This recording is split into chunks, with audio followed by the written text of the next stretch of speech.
As a member of Congress, I introduced a resolution that called for the protection of Hindus and religious minorities in Bangladesh, people who continue to be targeted and persecuted to this day. Now, the height of this persecution actually began 50 years ago when the Pakistani army systematically murdered, raped, and drove from their homes millions of Bengali Hindus because of their religion and ethnicity. On March 25th, 1971, was the beginning of a systematic targeting of Hindus in Bangladesh by the Pakistani military. It began in Hindu neighborhoods and villages, first at Jagannath Hall, which was a Hindu dormitory in Dhaka University, where 5,000 to 10,000 people were killed on that first night alone. This genocidal campaign continued for 10 months, resulting in 2 to 3 million people killed, hundreds of thousands of women and girls raped, and more than 10 million forced to flee their homes. U.S. Senator Ted Kennedy went to visit the Bangladeshi refugees at that time and said, quote, "Nothing is more clear or more easily documented than the systematic campaign of terror and its genocidal consequences launched by the Pakistan Army on the night of March 25th.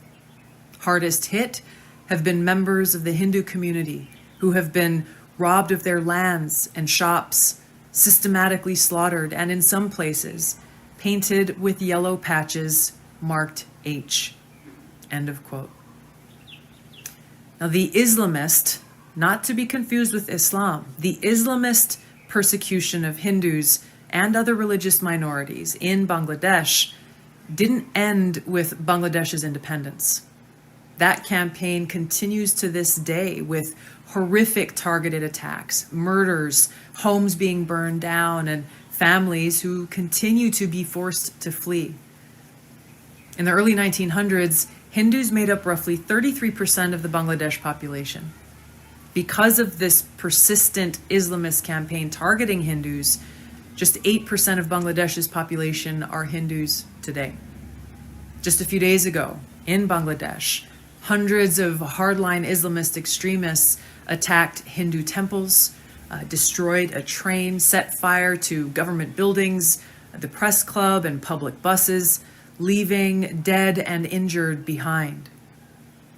Unfortunately, the Islamists' campaign of terror against Hindus, other religious minorities, secularists, atheists, and others in Bangladesh is not unique.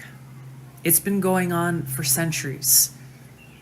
And prior to U.S. regime change wars in Iraq, Libya, and Syria, which either toppled or weakened secular authoritarian leaders who protected religious minorities from Islamist jihadists, there were 1.5 million Christians in Iraq and 2.2 million in Syria. Now there are an estimated 200,000 to 300,000 Christians in Iraq and 450,000 in Syria. Afghanistan was a very multi-religious country which included Hindus, Buddhists, Zoroastrians, and more prior to the Islamist takeover. Today, it is estimated there are around 1,000 Hindus who remain. Religious minorities make up less than 1% of Afghanistan's population. Until the leaders of the United States and the world condemn and commit to defeating the Islamist exclusivist ideology, an ideology which holds that all non-Muslims and many so-called quote-unquote heretical Muslims need to be wiped from the face of the earth, enslaved, or at the very least kept as second-class citizens without the right to own land, worship openly, etc., like in Pakistan, the jihadist campaign of terror will continue.